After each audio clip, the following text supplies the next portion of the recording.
Welcome back to the For Your Best Self podcast. It's Dr. Novo and Dr. Saluja, very on brand, talking about branding. I would say this is a topic we're extremely passionate about. And to kick off 2025, we're actually going to go back 10 years and start talking about some of our foundational things of how and why we created the brand and the way we did it and why it still matters. When you talk about creating a strong brand, the why is mainly because while everyone brings their unique talents and personalities to the table, having a strong brand is really the only way that you can have a process in place to create a consistent patient experience, which is what we do day to day. And there's certain pillars of brand that we're going to talk about. But primarily a strong brand becomes that universal language that unifies a team, where you can always go back to, am I on brand? And we're going to talk about what things that makes us on brand for us. And while a brand can evolve, and we've never truly rebranded, which is also okay in the real world. I just worked through that with my sister-in-law, and it's fun and exciting if you do need to do a big pivot. But what I've seen over our 10 years is we come back at least once a year, and I would say we evolve and we kind of refine and tweak our brand, maybe in shifting in a direction towards our vision, which I think is really fun for both of us. So here we are with our 2025 version of our brand, which is pretty similar to where we started, but we'll go through some of the evolution of that. And one of the first biggest pillars of brand is your mission, or our mission. So if you want to explain our For Your Best Self mission. I'd be happy to. Hi, everyone. Dr. Saluja here. Our mission is as follows. For your best self, we are a committed, informed, and smiling team delivering skillful, safe, and synergistic care. So really think about smiling, knowing your material, knowing your stuff, so skillful, safety considerations, and being synergistic. And I'll come back to synergistic in a minute. But we also want to have a first-class patient experience, and we're going to talk about that a little bit more soon. Our care includes expert assessment. So we, again, have to start with the assessment before we can come up with procedures and products and prescriptions.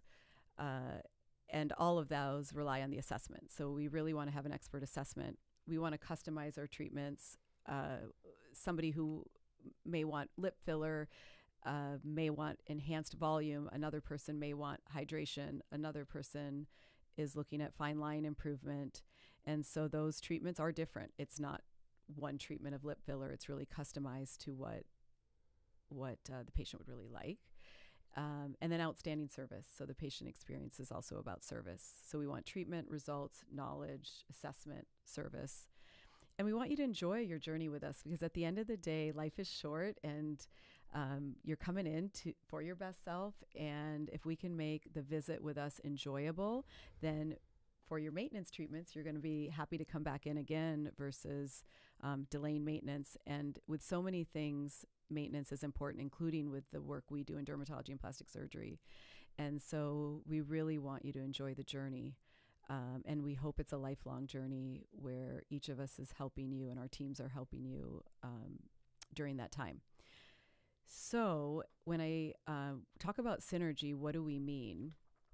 And with synergy, we are talking about working together. Mm-hmm. And working together matters because, especially this day and age, I feel like there's so many places that we do this and we do this and we do this. And we really all have our areas of expertise, but it's most exciting when we come together and we work together so that our combined effect is greater than what each of us could do on our own. So we really want our sum to be greater than our individual efforts. And it doesn't mean that we're not giving individual effort. It just means that we're working together in your journey or in your plan so that we're combining things like dermatology and plastic surgery or health and aesthetics to really give you more holistic care. And it's really exciting for 2025. We have a third site launching just next week on Monday in Vieira on the sort of the side of Vieira Hospital opposite of Wickham Road on a new road called Medina Drive. And we are partnering with Forefront Dermatology on that site. It's a collaboration where we hope synergy shines, where we have a center that's more dedicated to medical dermatology and skin cancer surgery, so that we can offer that full scope of dermatology and plastic surgery care that includes insurance-based medicine, which we currently do, but we expand on that. And in turn, that allows us at the For Your Best Self current sites to expand on the aesthetic care that we're delivering, the anti-aging and the wellness care. So that's our mission. For Your Best Self, we are a committed, informed, and smiling team delivering skillful, safe, and synergistic care with a first-class patient experience. And now I want to transition back to Dr. Novo to talk about another pillar of the brand, which is culture. Perfect. When I met Dr. Saluja and we started talking about brands, I had not heard of the Four Agreements. It's a brilliant book, as is she, and it's a brilliant recommendation to really, I would say that formed our foundation for our work culture, also our personal culture. If you're not familiar with the Four Agreements, life-changing book by Don Miguel Ruiz, Toltec Wisdom, and basically personal life development. This is our foundation. We have the posters in our spaces. It is a daily reminder because it takes daily effort and work and reminding yourself to live the Four Agreements. This shapes, by upholding the Four Agreements, this truly is our guide to shape and maintain our work culture. So number one, easy. Well, I'd say the easiest because it's a commitment to yourself. Trusting yourself. I will always do my best, right? I think a lot of us have the mindset, what can I do if I could show up 0.1% better tomorrow than I was today? What does that look like? And look at my trajectory if I'm doing that every day, right? So a commitment to always doing your best. That's how we feel good at the end of our day, that you gave it your all. Number two, I won't make assumptions. What does this mean? I'm going to trust and communicate clearly, giving the benefit of the doubt towards your teammates, trusting your teammates. I think this one is essential to a healthy work environment. So, and I would say this one takes a lot of practice as well. I like that one from a standpoint of asking questions and being curious too, Yes. and not to assume. So Yes. if you don't know, Yes.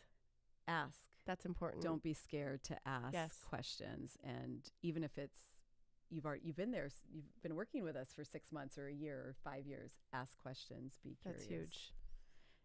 Instead of assuming or Right. I love that word curious too, because it's very non-judgmental, and you're opening up yourself to, you want to learn more, and it's not embarrassing or, no one's judging you. We actually value that curiosity. Yeah. That's huge. Thank you. I am impeccable with my words, so be truthful. You'll notice part of our brand is language.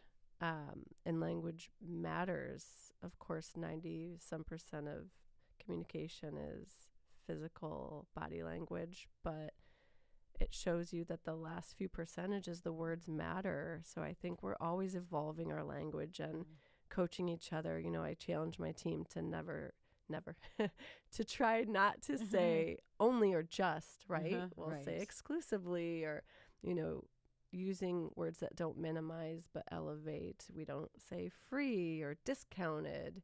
right? It's a gift or Complimentary. special. So we are very particular in our words and our language. And I think that conveys a thoughtfulness and a respect to whoever you're interacting with. And then finally, I will not take things personally. I would say this is maybe the hardest one for everyone on a human level. But this is creating a culture of seeking growth, seeking feedback. That's the only way we do indeed improve on a consistent basis. Anything you want to say on that one? I think it's really hard to give feedback if it's not solicited. Mm-hmm. So, and it's really hard to push growth on someone if they're not asking. And that doesn't always mean growth in position. For example, leaders don't need a position. Everyone can be a leader. And a lot of leadership is just doing things and working together and inspiring others to also work together. So I think not taking things personally when I work with teammates that are like that, it's very helpful because we're all able to communicate more freely, right? And openly and get better. I always, or at least one of my goals is to tell our team that, I've been in this 20 plus years. You've been a physician for how many years? So many years. Maybe also how long? 20? I can't reveal my age. Oh, sorry. Just kidding. I've been in the practice for 10, but the training was another 12. Yeah. So 20 plus years. Yeah. Same. Yeah. And I'm still learning, and I'm still going to seminars or conferences or collaborations or boards or even one-on-one sessions where I'm asking for feedback and those little refinements or little changes help to this day. They're priceless. So we all can benefit from not taking things personally and soliciting to get better. One of my favorite quotes is, "An expert is a beginner who didn't give up." Yeah. So that true. Everyone starts somewhere, but the expert keeps seeking that improvement, keeps seeking feedback. Yeah. And that's for all roles, right? There's answering the phone. There's an art to answering the phone. There's an art to cleaning and organizing and storing an exam or treatment room, storing things in an exam treatment room. There's an art to updating our paperwork. There is expertise in how to deliver instructions so that patients hear them. So there's so many roles in our practice, and they all matter, and all of those responsibilities under those roles matter. So between the mission and culture that has really set the foundation for our product, which is patient experience. So we're going to start talking about some of the nuances, the other layers of patient experiences.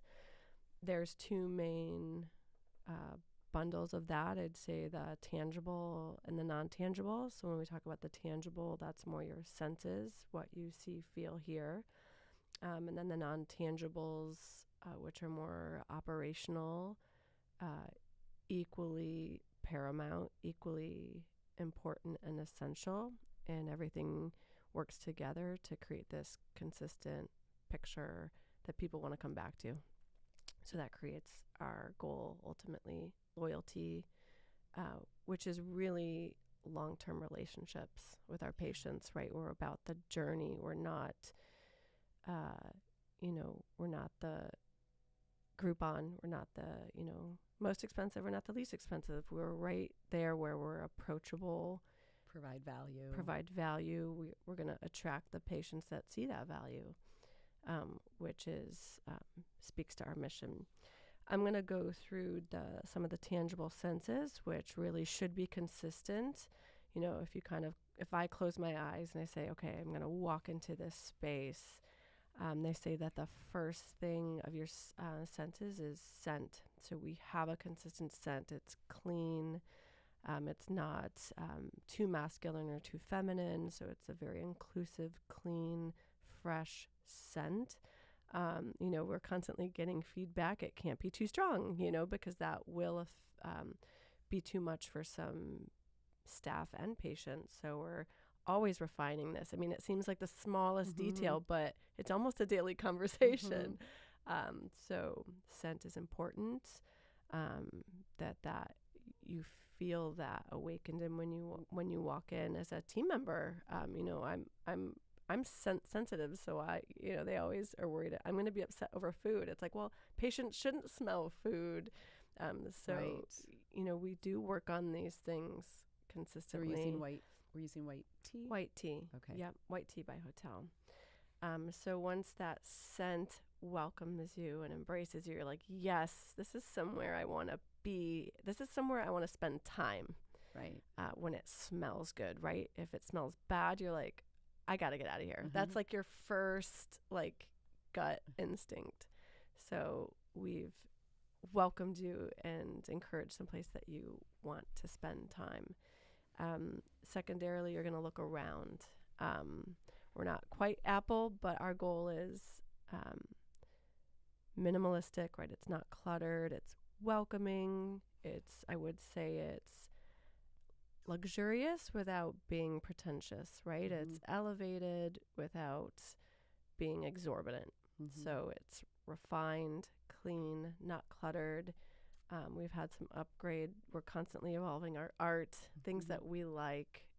Plants. You brought in some beautiful living plants. Yeah. We knew green was good, but we did have artificial for a while, so we upgraded in some of our spaces with some living plants. It's been wonderful. And I think it's interesting because we're very, we have a lot of traffic. We have a lot of clinics have 30 to 40 patients a day, and we have multiple clinics and multiple sites, or in the same suite. And so I think, there are things we have to do to keep things clean, and materials we have to use. So sometimes we may not be able to use a white fabric because we want to provide for longevity and cleanliness. And so I think we do a pretty good job with the combination of beauty, but still being a medical clean space. Right. I agree. It's a fine line of being able to do the job that we need to do, but making it feel... I would love to have softer lighting, but I need white lighting for skin exams and to be able to look clearly. That's a good point. And people are in gowns or may not have clothing on, so we do need to have surfaces that are wipeable and all. So I think we're really taking into that safety consideration, the safety and health component, and then given that as a foundation, how can we make the space look good? Right. And we both enjoyed that process too, the aesthetic of it. Sound. So from that warm welcome, that greeting, that hello, using names whenever possible is important. So that warm greeting and then pleasant music. We definitely have specific branded stations.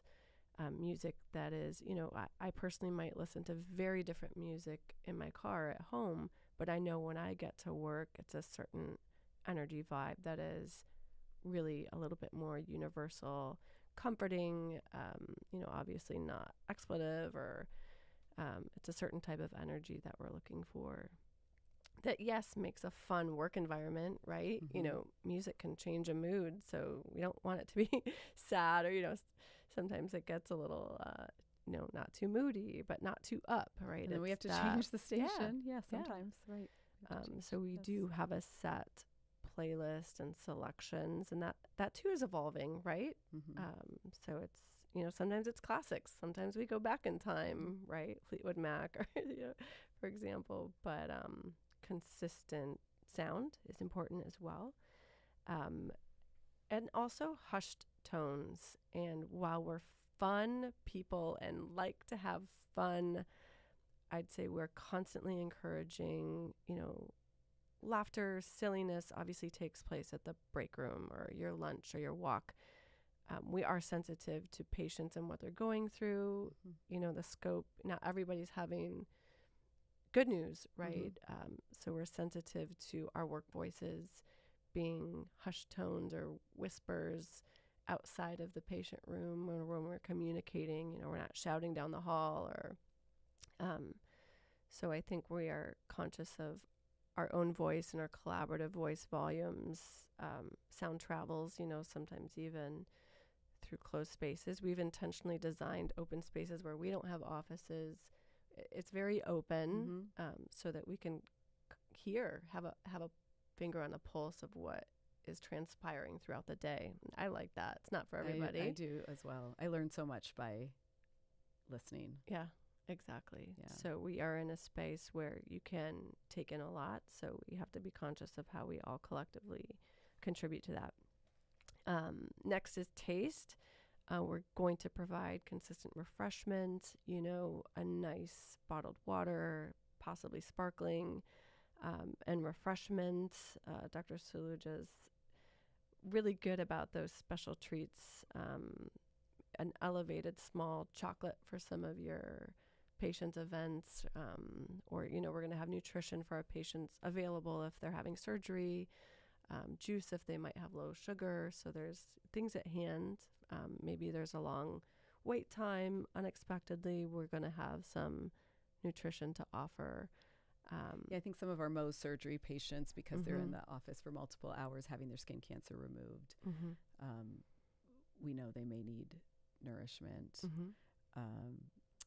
I like the greeting to include the Saluja MD hand sanitizer because, again, it has a nice scent and feel, and it's clean, so it fulfills many of what we already highlight in our brand. Some of our patients are waiting for numbing medicine to work, so they might be there for 30 or 45 minutes while numbing medicine works, and then a blanket or a warm towel may be nice for them.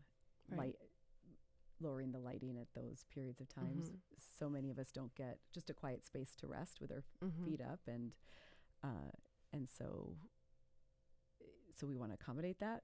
Conversely, there's some patients that are working and want the light up and want their laptop out and their Wi-Fi connected so that they can get things done while their anesthesia is kicking in. And so customizing that experience for what it looks like. So I would encourage communication, both for our team to ask patients what they really want, because at the end of the day, our goal is to accommodate them. Right, exactly.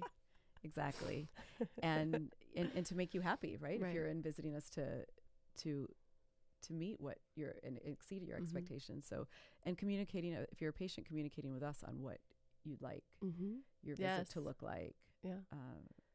Because that's, I think, along with curiosity, one of the words I like is flexible. We want to be flexible.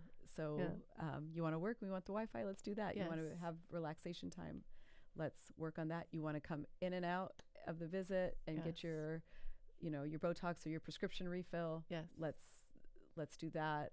You'd like to talk a little bit more about your skincare plan. Let's do that. But please communicate, because every patient is different and wants different things, and we don't always know what you want on that particular day. Right. And I think that's important when you talk about brand. It's not a script where everyone's robotic going through a specific play.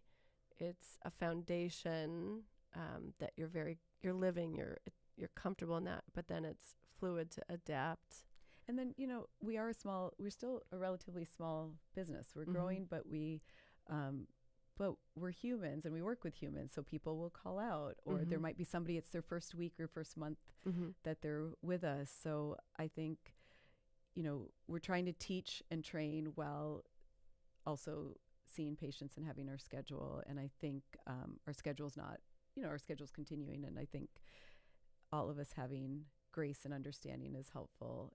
And communication goes a long way with that. So we ask our training team to please say your training, or if we do have a call out, to be understanding. And likewise, if a patient's stuck in traffic, I would love for us to be as understanding as possible and work with what you have going on in your situation as well.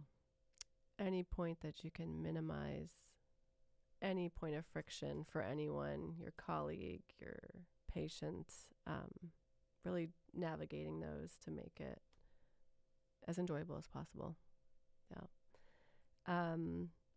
So you closed it out with touch, all those things, the hand sanitizer, the final sense. Offering that hand sanitizer as part of our greeting. That is Dr. Saluja's special formula, which is very addictive. Warm towel to cleanse the face or hands, kind of like that. If you've ever seen someone fly in first class, that warm towel that they get offered. Luminosity oil is also your other amazing scent essential oils for the hands or the face. We want to offer information. New patients should be offered a practice brochure, which highlights our credentials as our practitioners. Every practitioner has a unique rec card, which really personalizes their expertise and credentials, as well as a menu and any promotions that might be offered regarding skincare or special events. So really tying in that education, information, credentialing through touch. The other pillar of experience is really the operations. You know, what Disney magic. There's a reason why like Disney is a branding expert, right? They've refined their processes so it's a very consistent experience. So the operations, I would say, is the behind the scenes magic, which gets the work done at the end of the day. So we have some very specific first class care must-haves from all compartments of the team, front, back, and then everyone. And I think operationally where it starts is pre-visit. So Clara is our patient messenger system. Our goal is we use Clara to remind you of appointments, to give you preliminary paperwork that you can fill and send back, to get financial information, to streamline the check-in and check-out process when you're actually in the office. So using Clara to the fullest extent pre-visit helps with that patient experience. And that's an operational item that allows technology to actually help us in the experience. I think likewise, we record this podcast to educate on little pieces of the practice and big pieces of the practice prior to your visit. So if a patient's coming in for a soft wave consult or a My Elevate consultation, coming to the podcast prior to the consultation allows that consultation to be that much more engaging and informative for the patient because they're getting some of the basic information prior. I love our website for the number of pages it has and the sheer volume of information. And I think that's another resource. And patients learn in different ways. So if somebody learns better from a website, that's available. If someone learns better from social media snippets, that's available. The Instagram at Dr. Saluja _Dr. Saluja. If a patient learns better from podcasts, that's there. I think that we then in our day start with the daily morning huddle. The morning huddle is important for getting everyone on the same page, looking through the schedule, seeing if there's any special things we may need to be aware of for the day, setting an intention and or a goal for the day. I think we talked a lot about the patient experience from the patient's point of view for their visit, but from the operational standpoint, I think leaving before you leave the room that you have your next appointment, you have any reminders entered, which we call recalls. I think those are important because I know once you get home, it's so easy to say, I'll call back or I'll look at my calendar, and life gets busy and it's hard to make time for yourself. And our goal is that we encourage you to make time for yourself. We help you. And so what do they say? Get your important stones in your jar first, so then the sand fills around that. And if we don't, appointments are part of those stones, right? Your best skin or your best self doesn't happen without having your appointments. So that's important. Operationally, it's important when we are transitioning between the in-room to the checkout that we do a handoff. So you know what products you may need to pick up or how your handoff looks. one of the things I like talking about as part of the brand is comfort. There are so many measures for comfort these days. I don't want our patients to feel discomfort, or at least to minimize it if we can. And that may include relaxing nitrous oxide, or a sublingual dissolving tablet that helps with pain control, or topical anesthesia, or simply talking to somebody while we're doing the procedure and tapping their body for distraction, or using a cool roller to help with numbing. So I think that's an important aspect. Taking high quality photos, because this is a journey. So it's really lovely to see photos from before and after procedures, or from a skin cancer diagnosis standpoint, to see what your skin cancer looked like in photos, to have your treatment plan for the surgery and see your results at 1 week post-surgery, but then also at 1 year post-surgery, because the body improves over the year, and it's nice to measure those results in photos. I think skincare is a really important piece, operationally and experience-wise and results-wise. So we really want our patients to have a skincare plan, and that's done at home. That allows you to be in control and participate in your health and your beauty as well. So both skincare benefits both health and and aesthetics. And then we want to be reasonable. So like I mentioned earlier, if you are running late, then we want to be able to accommodate. You do have an event next week, and you need to get in for your Botox or Dysport. We want to be able to accommodate. It may mean that you have to go to one of our other sites, or you have to see a different practitioner than you usually do. But the goal is that we're all working together synergistically for your best self, and that's our brand. And I think being open to the flexibility again is helpful. And we want to be flexible to be able to accommodate. Likewise, sometimes we can't do what you ask, and I'll have patients come in with a full face of makeup, and they want their cheek filler that day, and I just can't do it because there are elements of makeup particles that are sort of getting embedded in the skin throughout the day. And at 9 a.m. that might be a very easy face cleanse. At 5 p.m. that is not such a safe face cleanse. And so when we send instructions, please don't wear makeup or skincare the day of your filler appointment, I think it's important to follow those, because we are partners in your care. That means we're doing what we need to do. You're doing what you need to do. So instructions really do matter. And so I encourage anyone who's looking for a great experience to really read their pre and post procedure instructions as closely and carefully as possible, and ask us questions on those.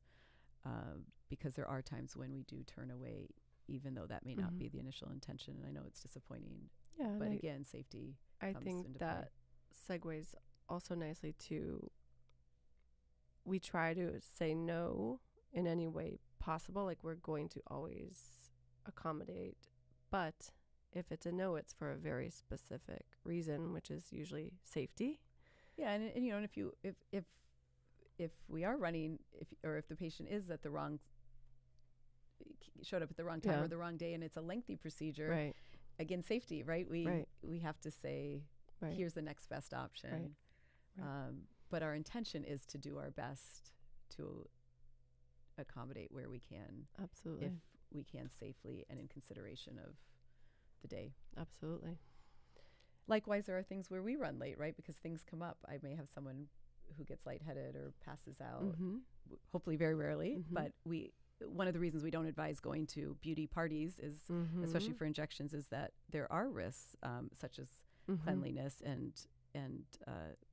fainting. And so we want to have the tools and the equipment, and obviously the nice treatment chairs, to make all of those things very safe and supportive in those scenarios.